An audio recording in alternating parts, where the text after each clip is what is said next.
Evening, saan man sulok ng mundo. Ang topic po natin ngayon is all about mutual funds. All you need to know to start investing.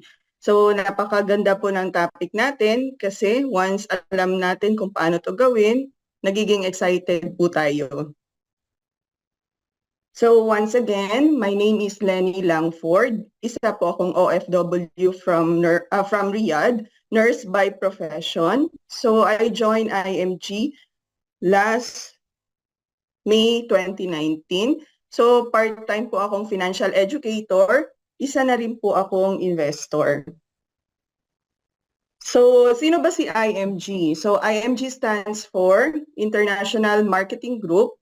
Ang mission ng IMG is napakaganda po kasi ang goal niya is to be able to help create wealth for families, to make a difference for families, so there will be no family left behind. So dito yung company is ang puso niya is talagang ma-educate or tulungan yung mga Filipino families. So ang una ko pong tinulungan dito is in-educate is yung aking family. So ang vision po niya is to build a new financial industry where everyone is able to earn what the wealthy are earning by bringing the secrets of the wealthy to all. So meron pong tayong financial campaign, no? Ang financial education, sabi nga, no, IMG believe that financial education isn't an option. It's a necessity. So International Marketing Group is committed to educating and empowering 30 million families by 2030. So isa na po kayo, congratulations po kasi included na po kayo dito sa na-educate. And hopefully ma-continue natin, ma-educate pa yung maraming Filipino families. So by the year 2030, marireach po natin yung ating target na 30 million. Investment. So, saan ba maganda mag-invest? So, napakarami nating options, no? Kung saan natin gusto mag-invest. Pwede tayong mag-invest sa bank, pwede tayong magtayo ng negosyo, sa real estate, health insurance, stock market, or mutual funds.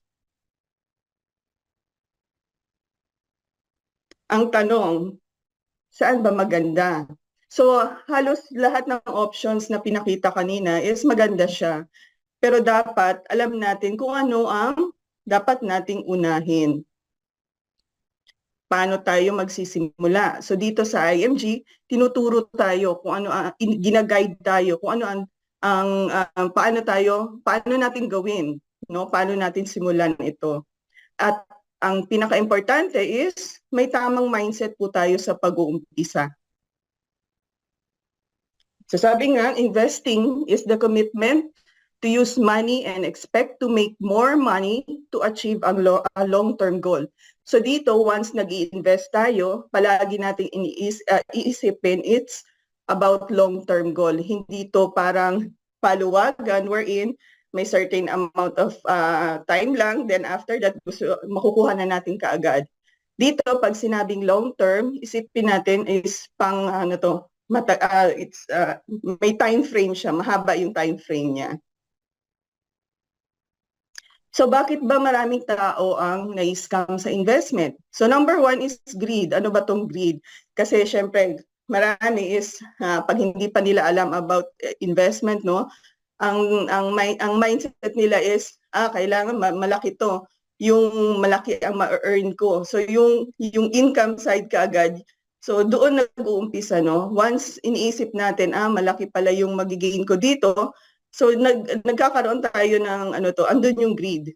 So, then after that, dahil wala tayong financial education, hindi tayo financially literate, so nagiging ignorant tayo sa mga bagay na yun. Kaya ang tendency, short term lang palagi iniisip natin. And kaya tayo na-scam dito. Sabi nga ni Benjamin Franklin, an investment in knowledge always pays the best interest. Siyempre, pag knowledgeable tayo sa mga ginagawa natin, no, especially when it comes to investment, so alam natin kung ano ang flow niya. So why do we need to invest?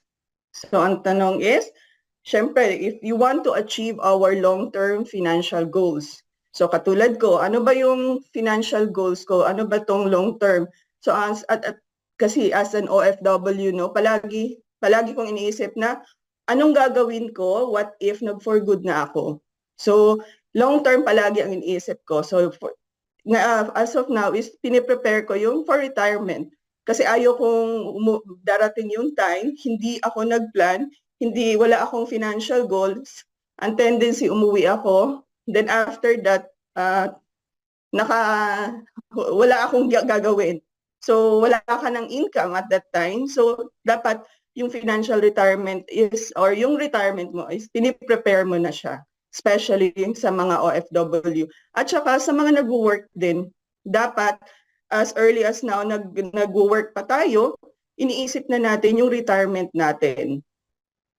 And number 2 is to beat inflation.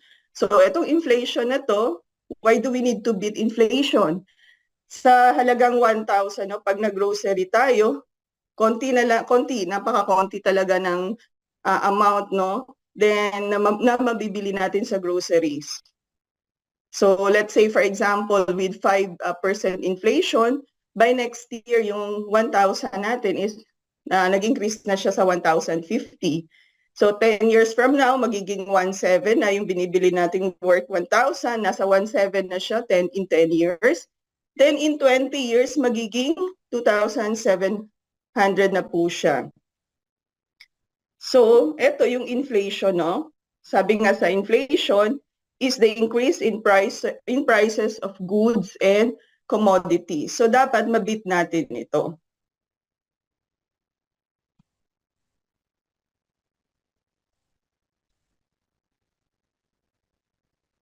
So, why do we need to focus in long-term goal? So, sa financial life, no, there are 3 stages of a person's financial life. So, number 1 is man at work. Ano ba tong man at work? So, dito, you work for money. So, katulad ko, sa work ko, ang daming talagang sa 9 hours na work from 7 to 4, at talaga yung task mo, ang daming task, ang daming required na mga deadlines na isa-submit. So talagang dito, talagang yung naramdaman ko to na, nandito pala ako, man at work, no? Kasi multitasking, mag-isa lang ako, pero yung kamay ko ang dami kong iniisip na gagawin, na ang dami kong kailangan i-meet na deadlines. So, I'm so happy na at least andito ako sa IMG, na-learn ko, ay ganito pala. Kung hindi ko natutunan ito, siguro until now, andito pa rin ako. Although andito pa rin ako, ganito pa rin ang work ko. Ang daming multitasking. So, ang gusto po natin dito is, nandito sa stage 2, no? Wherein man and money at work. Habang nagwo-work ako, so ang ginagawa ko is, nag-iipon po ako. So, pakonti-konti, nag-i-invest po ako. At least, darating yung time, at yung pera naman ang mag-work para sa akin. Ito yung money at work. Dahil may mga investment na po ako na naumpisahan. So although kahit konti pa konti-konti, so darating yung time, kasi may goal ka, let's say after 5 years, gusto mong magkaroon ng retirement fund, at least meron ka na, hindi ka na mahihirapan. And palagi po nating tatandaan is para hindi po tayo ma-scam, so money takes time to grow. So parang nagtatanim po tayo, no? Let's say nagtatanim tayo, pakonti-konti, hindi naman tayo nagtanim, then kinabukasan, no, after a month, is magkakaroon na, magbe-bear na siya ng fruits. Wala, hindi pa. So it will take time, takes time to grow. So ito ang palagi nating iisipin. So magkano ang ideal amount of money na kailangan mong maipon para sa iyong future? So naisip na po ba natin to? So ako kung wala ako dito, talagang parang kung ano lang yung darating, siguro yun lang. Pero yung nalaman ko na ito, ay ganito pala, may ganito pala, na dapat nag-iisip tayo, ano ba yung para sa future natin? So dito nga no, may let's say gawa tayo ng example no. Let's say for annual income no, let's say yung annual income mo is 30,000 per month. So i-multiply natin sa let's say gusto mo 10 years conservative part no. It's okay kung gusto mong in 20 years. Let's say for example 10 years. So sa 30,000 na monthly income mo, i-multiply natin sa 12, so meron kang 360,000 per year. So itong 360,000, kung i-multiply natin by 10, so meron kang 3.6 million na kailangan mong fund. So pag na-invest mo tong fund na to at 10% interest no per year, so magkakaroon ka ng 360,000 per year wherein ito na yung replacement sa time na darating na magre-retire ka na, at least you're earning passive income na 30,000 per month. So ngayon, saan stage ang pinakamasarap? Of course, lahat tayo, no, ang gusto natin, nandito tayo sa stage 3. So ayun natin dito sa stage 1, although marami nandito pa rin sa stage 1 na to. So unti-unti, so in order for us na ma-reach yung stage 3, so ngayon pa lang, unti-unti na natin, unti-unti na tayo nagsisave. Nag-iipon, at the same time, nag-i-invest tayo habang nag-work tayo. Then afterwards, mararating na natin yung ating stage 3. Kasi napakasarap ng buhay, no? Nasa stage 3 ka. So you're living comfortably. Then, ano yung basic rules and considerations in investing? So number 1 is you need to set the right goal. So hindi pwedeng ano ba yung mga goals natin? So hindi pwedeng wala tayong goals. So for example, pag mag-asawa no, yung mag-asawa, pinag-uusapan nyo. Let's say yung goal nyo for a week, for a month, or quarterly, or yearly, or even let's say 5 years from now. Ano yung mga goals nyo ba? So every what is this? Nag-uusap po kayo. So para kung gusto yung ma-achieve yung isang bagay, dapat may mga goals po kayo. Hindi pwedeng sige na lang kung ano yung darating, yun na lang. Hindi pwedeng ganoon. Dapat may goal tayo para at least once may goal tayo, kasi ang tendency, nagiging committed tayo, ay kailangan ko ma-achieve, for example, yung retirement fund ko within 5 years, let's say, ito yung goal ko. Then, pag once nakikita natin palagi, kasi sinusulat natin yung mga goals natin, nare-remind tayo, ay, ilang taon na ba? Na-achieve ko na ba ang goals ko? So, nare-remind tayo at ang tendency is talagang nag-see tayo na talagang dapat ma-reach ko tong goal ko. Okay? So, ito yung number 1 na pinaka-importante when it comes to investing. And sabi nga, ang gusto natin, so maging mayaman, ang yumaman. So maging financially secured po tayo. So wala naman dito na may gusto na darating yung time, hindi tayo financially secured. Dahil eto dito, tinuturoan tayo, at least nag-educate tayo ng more families, at least para yumaman din sila or maging secure din ang kanilang future. So, bago tayo gumawa ng anumang uri ng desisyon pagdating sa investment, make sure it is a smart kind of goals. So, ano po ba tong smart na to? So, ang smart is specific. Let's say, for example, no, gusto niyo pong, let's say ako, isa sa mga goals ko, no, or gusto kong magkaroon ng, let's say, 2,000 square meters na lupa. So, specific yung gusto ko. Paano ba to? Measurable kaya to? Yung measurable. So, paano ko ma-attain yung goal ko para makabili ako ng lupa? So, kailangan meron akong income. Anong income? Yung income, anong amount ang kailangan kong iipon, no? What is this? Mag-ipon ako para mabili ko yung yung lupa na gusto ko. Let's say, for example, ang lupa is worth 300,000. So, kailangan ko mag-ipon, let's say, 30,000 a month, no? 30,000 a month in 10 months para mabili ko yung lupa. So yun yung what is this? Measurable siya, may specific kasi alam mo kung anong gusto mo and andun yung ano to, yung measurable siya dahil alam mo yung amount. Then ano yung gagawin mo ngayon? Is it attainable? So attainable siya, let's say for example, attainable no kasi 30,000, nandun yung certain amount na kailangan mong i-save every month para mabili mo yung lupa na gusto mo. Then attainable ba siya? Yes, attainable siya kung gagawin mo, kung magsisave ka. Or let's say kung mag-educate ka, mag-attend ka ng mga financial class, at least marireach mo, magiging realistic yung goal mo. Kasi may time frame ka. Let's say within 10 months, dapat, or time bound, within 10 months, dapat mabili ko to lupa na gusto ko.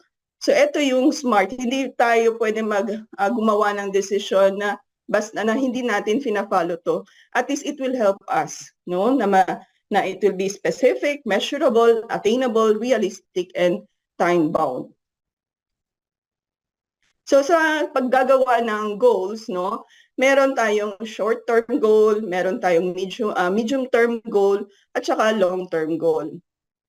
So let's say for example, sa short-term goal, so kung gusto mo lang siyang gamitin ang pera, no, within 1 to 2 years, so ito yung i-deposit mo siya sa bank kasi within 1 to 2 years, kukunin mo siya kaagad. No? Then after that, let's say for example, sa medium term goal, gagamitin mo yung pera within 3 to 6 years. So, dito within 3 to 6 years ang iyong goal. So either dito sa long-term goal naman, no, gusto mong gamitin ang pera more than, let's say, ang goal dito is for more than 8 years. So dito papasok na ngayon yung ating mga retirement. So ito long-term siya. Hindi siya pwedeng mag-invest ka sa short-term lang na wherein kukunin mo. So mag-invest ka sa long-term, at least more than 8, kasi more than 8 years siya eh. So it will take time. So sabi nga ni Sir Rex Mendoza, goals without deadlines that are just dreams. So totoo, no? Kung wala talagang deadline, talagang nananaginip lang talaga tayo. So in doing your goal, no, dapat andun palagi yung big why natin. Bakit ko ba kailangan gawin to, no? Para saan ba itong ginagawa ko? Itong short-term goal ko, itong medium-term at saka long-term goal. So yun ang palagi nating iisipin. So yung ating future. So let's say for example sa long-term, this is yung future na natin. At saka yung mga short-term goal natin, kung ano pa yung within that time span, yun lang yung kailangan natin let's say, deposit natin sa bank. So kasi gagamitin natin within 1 to 2 years. Okay? So for your retirement, it should be always do long term. Hindi pwede yung pag dito sa retirement ko, then afterwards, kailangan mo yung pera within few months, no? Gusto mong kunin ka agad, hindi pwedeng ganon. So dapat isipin po natin yung big why. And number 2, so dito sa pag-i-invest, no, we should know the target amount and your timeline. Let's say, for example, you want to earn or you to have 1 million, no, or 10 million rather, no. So saan ba natin, ano yung amount at saka yung timeline na kailangan natin i-save, no, or invest ang pera natin. Let's say nag-invest tayo sa 4%. So every month, kailangan natin mag-ipon ng 27,500 monthly. So at 4% interest. Sa 10% naman, no, 10%, so kailangan natin mag-ipon ng 10,000 every month. And sa 1%, so mas mataas. So every month, kailangan natin mag-ipon ng 38,000 in order for us to reach yung 10 million. So napakaganda kung mag-invest tayo dito sa 10%. So kasi at least short lang yung amount, hindi ganun kalaki, at saka mataas yung kanyang interest. So in investing dapat ito, alam natin na ganito yung target ko at ganito lang yung timeline ko. But meron din number 3, may mga risk and reward. Ano po ba yun? So sa risk, let's say for example, nag-invest lang tayo, gusto natin ng low risk, no? So ang tendency, nag-invest tayo or nilalagay natin yung pera natin sa 1% sa bank. So wherein nag-earn lang tayo ng low return. Ito yung low risk, low return. So sa bank siya. But if gusto natin yung high risk, high return, so dito, kailangan nating i-invest siya sa mutual funds. So wag tayong matakot, no, sa risk. Ang kailangan lang natin gawin is kailangan natin i-manage ito. So pag invest natin yung pera natin sa high risk, of course, yung return ng reward natin is high return siya. Then, paano natin? So, ano gagawin natin? So, we need to be financially literate, no? So, dito may mga workshop po tayo wherein at least nagiging high yung IQ natin when it comes to financial.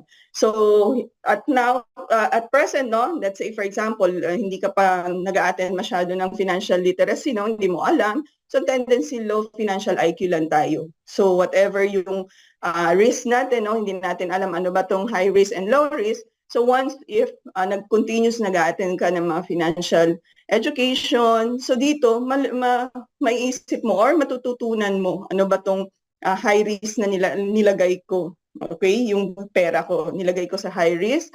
Ano ba yung ine-expect ko? Okay? So, financial ignorance is expensive. Totoo po yun, no? Bakit?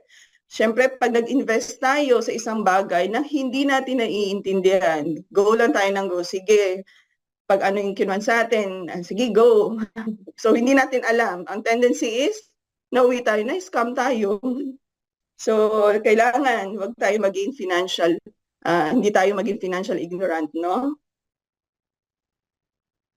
And according to Warren Buffett, no, isa sa mga billionaires, on earning never depend on single income. So kaya po natin nag-i-invest, no? Make investment to create a second source of income. Kaya tayo nag-i-invest kasi ang gusto natin hindi lang tayo nagdidepende sa single income. Meron tayong additional source of income. And sa investment din, do not put all eggs in one basket. So katulad ng pinakita ko po sa sa unang mga slides, no?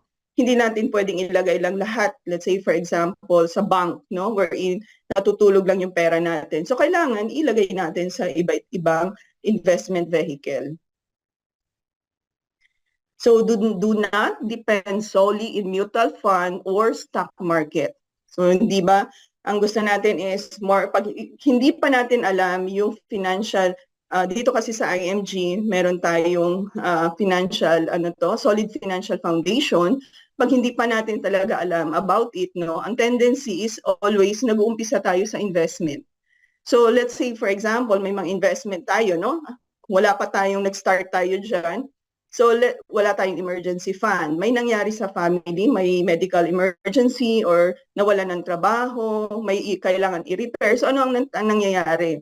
So, wala tayong emergency fund. Ang nangyayari is, yung investment na inipon natin for how many years ay magagamit lang natin. So, makukuha natin investment natin. And, next one, talagang kailangan is, meron tayo nito, emergency fund, bago tayo mag-invest. Then afterwards, yung debt natin, whatever debt na meron tayo as of now, no, kailangan ma-manage natin to. Kasi nga, sabi nga, pag once in debt ka, no, marami kang utang na hindi mo na ma-manage. Ang tendency sa sobrang pag-iisip mo sa paano mo bayaran ang utang mo, so nagiging stressful ang buhay mo. So nagiging haggard ka na then palagi mong iniisip kasi hindi mo alam ano yung gagawin mo, no? Saan mo kukunin ang pambayad mo sa mga utang. And tendency is nagkakasakit ka. And the worst part is what if ang baligtad nun is death. Ang synonyms na, no, parang sounds what is this? Parehas is yung death, dead, no? Ayaw natin dumating sa time na yon dahil lang sa utang is dahil nagkasakit, naging stress. So namatay tayo dahil hindi natin na-manage ng maayos yung ating utang. So kailangan ma-manage po natin ito. And just in case may mangyari po sa atin, no, dapat protected po yung family natin. If dapat may protection sila, then may protection ka, then afterwards, yung iyong healthcare, wherein ito yung pinaka-importante. Bakit? So kung kasi sa foundation, siya yung pinaka-malaki, no? Why? Isang sakit lang, it could wipe out all your investment. So marami tayong naririnig, ang laki ng investment nila, all of the sudden, nagkaroon ng malalang sakit, ang tendency, kasi wala silang healthcare, hindi na paghandaan, ang tendency na ubos lahat ng kanilang, na wipe out lahat ng kanilang investment. So ito yung ayaw nating mangyari sa atin. So time is your greatest asset. So anong gagawin natin ngayon? So sabi nga, time, no, is your greatest asset. We need to take action. So kasi ayaw natin dumating yung time. Let's say kung hindi narinig niyo po ito ngayon, no, about this mutual funds, about time, tapos hindi tayo nag-take action. So what will happen? Let's say after 5 years, hindi ka nag-take action. So andun yung regrets, no? Darating yung time, yung iba, yung mga kasama mo na nag-umpisa kaagad. So na doon, nag-enjoy na sila, no, ng time freedom, na financial freedom. Ikaw, kasi hindi ka nag-invest, hindi ka nag-take ng action, so wala. So dito ang kailangan is talaga mag-take action ka. At least in 5 years, makikita mo na nag-grow na yung pera mo. So dito, if you save, no, let's say as early as, let's say at the age of 20, no, gusto mo mag-earn ng 1 million, so if you save 33 pesos a day or 1,000 pesos per month at 12% rate of return per year, so meron kang 1 million. So napakaliit na amount, no, na minsan win-waste lang natin yung pera. So sa maliit na amount na yon, so pwede pala tayong magkaroon ng 1 million. So Philippines, since becoming the 18th biggest economy by 2037. So nakita naman natin dahil sa daming infrastructure sa Pilipinas, sa daming pinapatay yung mga commercial, what you call this one, buildings, no? So by year 2037, hindi talaga impossible na ma-reach natin ito, na maging sa number 18 biggest economy. And dito, once nag-i-invest tayo, masaya tayo kasi nakikita natin yung nangyayari na yung economy is nag-i-improve. So sa stock market naman, ito yung mga kapartner natin, no? If you want to invest in stock market, nandyan si Jollibee. So every time nakakain tayo sa Jollibee, masaya po tayo kasi partly owner tayo ng Jollibee. So every time na tinitreat natin yung family natin. Then at the same time, then pag nag-shopping tayo sa SM, dito din kapartner natin yung SM, then PLDT, Meralco, San Miguel, and BPI. So there are two ways to invest in the stock market. Number one is direct stock investing, and number two is indirect stock investing. So ito yung PSE, no, yung performance. So may certain na workshop dito about sa stock market, no. If makikita natin yung up and down ng market, so may isang what we call this one, may mga presentation or about stock market, wherein doon madidig or malalaman natin kung ano ba tong mga up and down ng market, ang performance ng market. So sa direct stock market investing, it requires constant monitoring. So kung gusto natin mag-invest sa direct stock market, dapat may time tayo. Kung wala kang time, so huwag ka mag-iikwan dito, huwag mong i-take ang risk, no, mag-invest kasi kailangan natin ng constant monitoring. At saka number two, you need a good source of information and investment amount, savviness, and you need a bigger amount of money when it comes to direct stock investment. Sa mutual funds naman, ito yung ating mga kapartner. Same, nandyan si Jollibee, si SM, San Miguel, Meralco. So sa mutual funds, ito yung an investment company that pools or combines money from individuals. So anong ginagawa niya? So dito is yung net asset value per share, no? Let's say for example, nag-invest tayo, no, sa mutual funds. So ang gagawin, no, sa mutual funds kasi madaming hindi lang tayo, maraming different individuals, no, with different amount, no, ang gusto mag-invest dito. Let's say nag-invest tayo ng 1,000. So yung NABs na yon at 1 peso NABs, so meron kang meron kang 1,000 shares. So dito sa advantages naman of mutual funds investing, hindi katulad sa direct stock na kailangan mong i-monitor. Dito, meron ng professional management, no? Wherein andun yung team, may team sila, they have good research, and they do this as their full-time work. And potentially higher returns. Dito, syempre, nag-invest tayo. Ang gusto natin is magkaroon tayo ng profit na mataas, no, yung returns. So they can demand to lower the charges and able to take advantage of certain economies of scale. So sa diversification naman, so yung mga fund manager, no, dinadiversify nila yung ating funds. The fund is invested in different securities which make more risk more manageable, no? So dito may mga corporate bonds, government bonds, stocks or equities. So transparency, dito naman sa transparency, we are informed to where the funds are invested, Then afterwards, dito sa transparency, no, dito is nagpapa-meeting, so tinatawag lahat ng mga shareholders, at least para malaman nila kung saan ba na-invest yung pera. Great equalizer. So dito hindi lang yung may pera ang pwede mag-invest. So dito kahit let's say yung income mo is maliit lang, no, you are, what is this? You are welcome, no? Talagang pwede ka mag-invest sa mutual funds. Liquidity.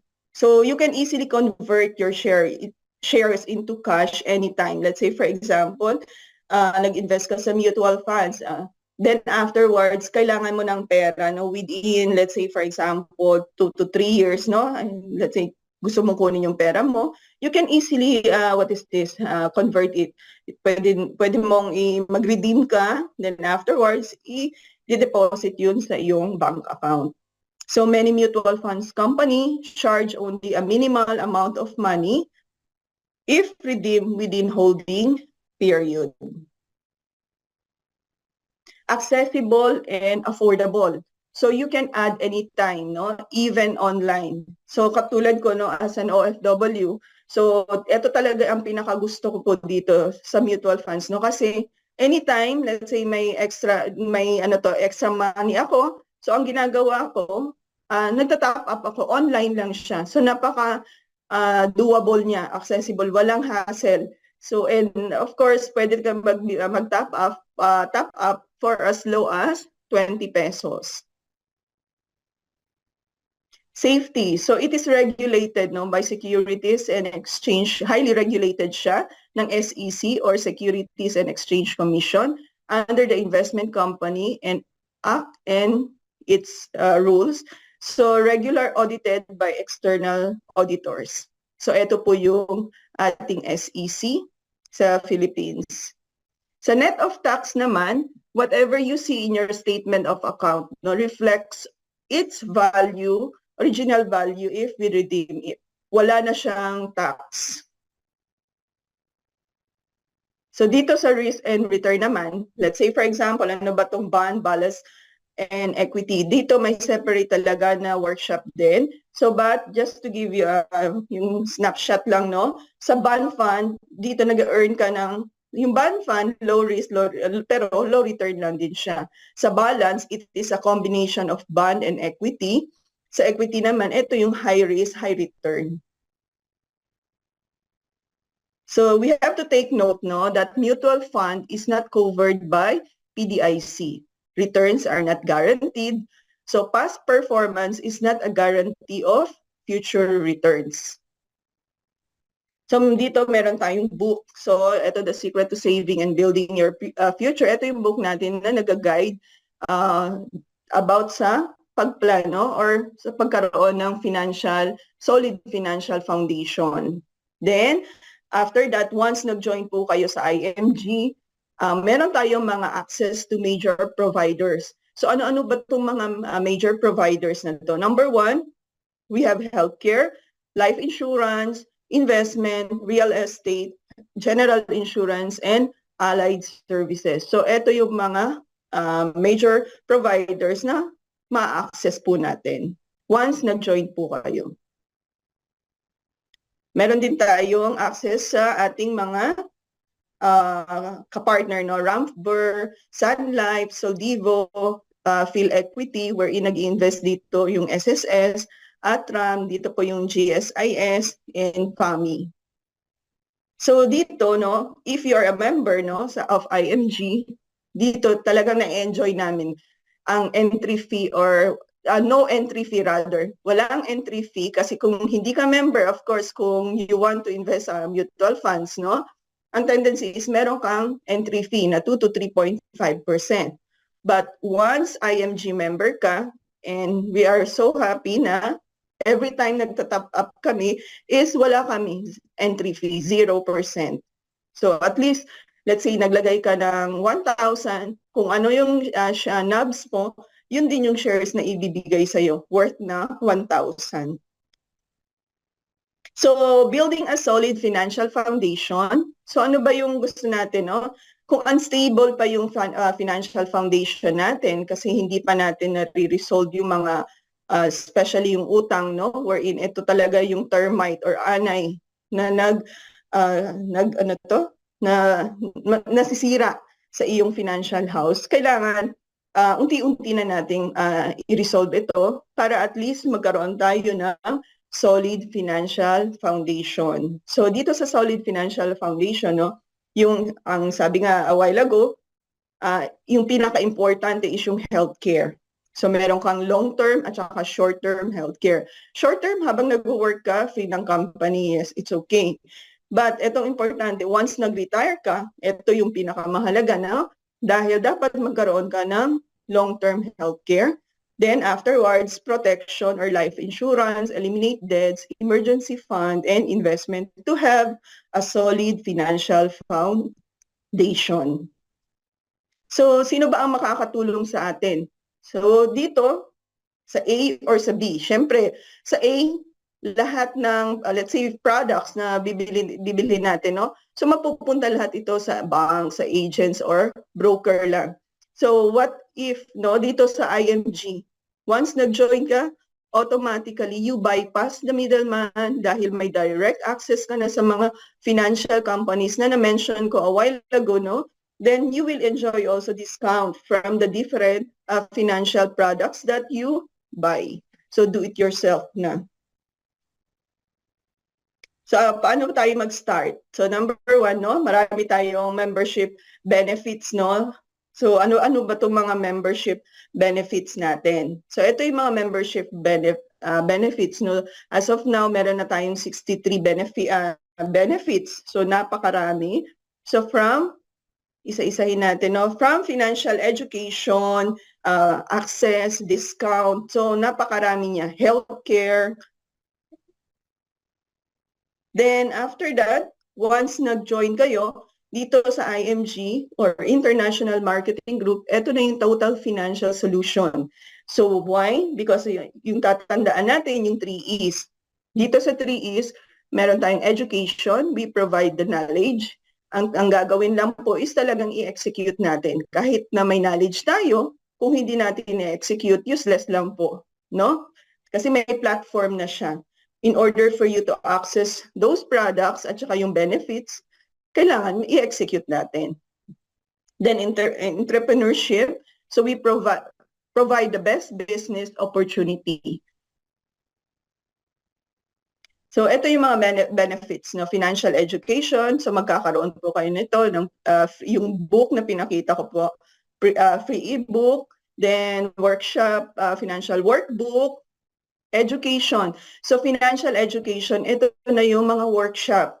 So doon sa foundation natin, no, tinuturo to. Ano ba tong, let's say, if you want to increase your cash flow, kasi may mga utang pa ako hindi na settle, for example, no?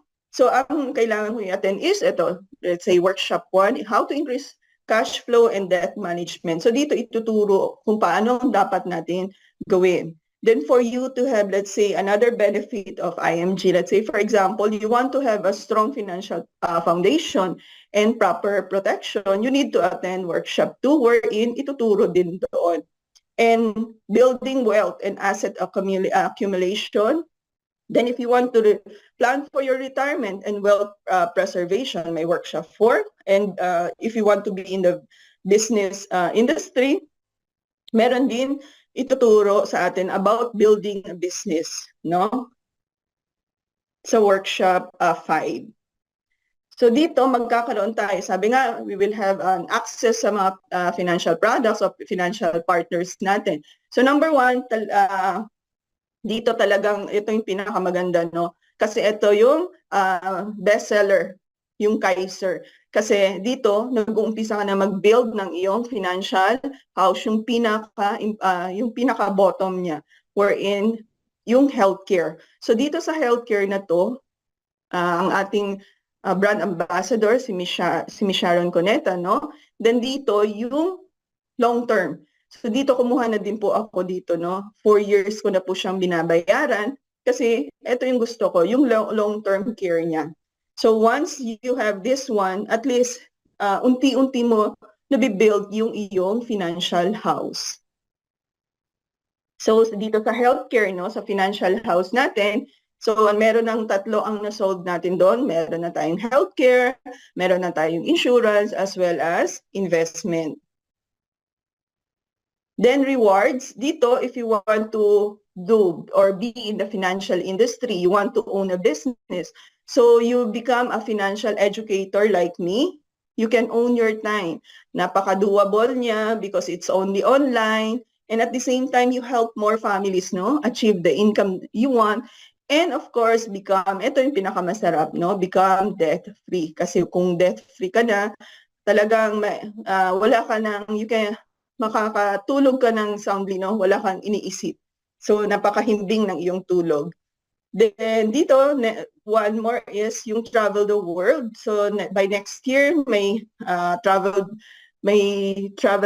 incentives na naman si IMG, no? By March 2024, going to Bangkok. So, if you want to be wealthy, anong gagawin natin? So, dito, if you will join, may big business opportunity, but no big capital requirements. So, hindi mo kailangan mag-loan. Let's say, kailangan ako ng business, no? Ang tendency, pag sinabing business, iisipin natin, malaking amount. So, ang tendency is, maglo-loan tayo sa bank para ma-meet natin, para magkaroon tayo ng business. Pero dito, no. Hindi mo kailangan mag-loan, hindi mo kailangan dagdagan pa yung utang mo. So, dahil konti lang yung capital na kailangan or risk of your savings to start your own business. Hindi mo kailangan ubusin lahat ng savings mo. Kung let's say may natabi ka. Then early setup and start up. Dito may na siya. Hindi mo na kailangan mag-isip, paano ko ba umpisan? Kasi meron na siyang system.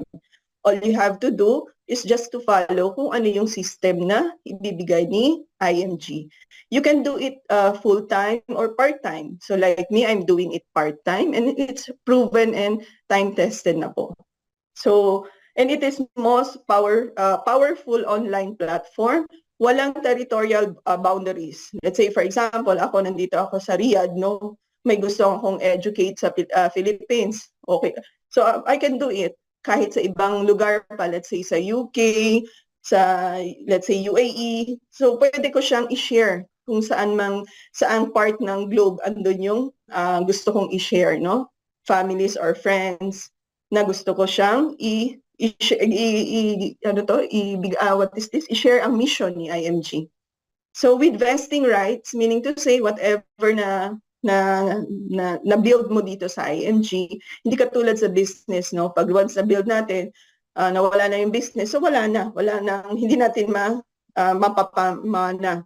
So dito sa IMG, whatever you have invested, no, na build mo is mapapamana mo. It's inheritable, no, sa iyong family. And system-driven rather than personality-driven. Kasi may system na siya. So, ifa-follow na lang natin. So, if you want to have a business, no, ano ba yung, what is this? Miss Lenny, gusto kong magkaroon ng business, gusto kong mag-join. So, anong gagawin ko? Ano ba yung magiging income ko? So, dito, may business ownership program, no? Let's say, for example, kung trainee ka, so, you will earn, let's say, 20%. Depende sa effort na in-exert mo. If you want to have a big income, kahit bago ka pa lang, so yung effort na in-exert mo, na napakasipag mo, so you will earn more than 24,000. Pero kung medyo slow, dahan-dahan ka lang, no? Kasi marami kang other priorities din. So you can earn as low as medyo less than 24,000. Nasa sayo. So walang magsasabi sa iyo na kailangan mo ng ganitong quota, wala. So it's up to you kung ano yung kaya mong gawin. Okay? Then as you go on, let's say for example, naging marketing director ka na, you will earn 37%. So unti-unti nag-increase na yung income mo. And SMD, senior marketing director, you will earn 47%. So if you want, let's say for example, if you want to earn 50,000 or more, so dito, gawin mo lang siya. Gawin mo lang yung business. And as international members, no, for us, OFW, ito yung pinakamaganda, no? Dahil dito, marami tayong benefits. Napakaganda ng mga benefits dahil merong accidental, burial, accidental medical, reimbursement, act of terrorism, unprovoked murder, and disablement. No? Dito, if you will see, no, napaka-generous talaga ni IMG dahil ang laki ng amount, love nila ang OFW dahil talagang nag-set sila ng worldwide protection for us. Kung anong mangyari sa atin, as mentioned dito, at least may marireceive tayo. Then every parts of our body then is may mga certain amount. And additional feature, yung repatriation service. So sa membership value pa lang, no, yung sa discuss ko na actually hindi siya in detailed, no, pahapyaw lang po yun. So yung value po nun is more than 100,000. Compare sa benefits ng, let's say, yung 100,000 na yun, if you want to join, no, for Philippine code, no, it's only 6,000. So sa 6,000 na amount, compare sa 100 plus na value na ibibigay ng IMG. So yung 6,000 napakaliit lang to start a business. Then for OFW naman, no, yung worth niya is more or less mga 11,000 kasi doon sa mga benefit, additional benefits na ibinigay sa atin. Kaya medyo mataas yung membership benefits natin. So with IMG, you can be your own money manager. So if you want to have an extra income, increase your cash flow, so you join IMG, you know. In here, magkakaroon ka ng cash flow wherein dito, once ma-increase mo yung cash flow, you will be able to take Kaiser for you to have your healthcare, then protection, as well as investment. Then with IMG also, ma-eliminate mo na ng pakonti-konti yung mga utang. And in case of emergency fund, pwede ka mag-save din sa mga different mutual funds. Andyan yung Soldivo, PhilEquity, Atram, SMDC, MOS 18 sa Philippines, at saka MOS GRP din sa international. Ito yung mga access natin, no, as an IMG member. So access to major providers like healthcare with Kaiser, life insurance with Manila Bunkers, Fidelity, investment with Soldivo, Ramphber, real estate, SMBC, general insurance, and allied services. So ito yung mga major providers natin once nag-member ka dito. And the only thing is you need to execute, no? Educate first, education, execution, and entrepreneurship. So ito, yung 3 E's lang palagi. Pag once na dito sa IMG, ito lang palaging iisipin natin. Kasi let's say may education without execution, so talaga hindi mo ma-meet yung goal mo na gusto mo. Entrepreneurship. And ito, total financial solution na yung IMG. One-stop shop na siya. So the high cost of waiting. Ito si Mr. Ipon now and Mr. Ipon later, no? Yung si Mr. Ipon now, kasi nag-open siya ng account at 12% interest a year, nag-invest siya ng 20,000 per year for 6 years and stop investing. So at the age of 22, nag-umpisa na siya. Kasi ito naman si Mr. Ipon later, nag-delay pa siya kasi ginastos muna yung pera, yung 20,000 na meron siya. Ang ginawa niya is, ginastos niya muna to na kung ano-anong bagay. Then after that, at the age of 28, dun pa lang niya na-realize, no? At nag-open na siya ng account at 12% interest per year at nag-invest siya ng 20,000 a year for 6 years. So anong nangyari sa kanila? Tignan natin po, ha? So ang total na inipon ni Mr.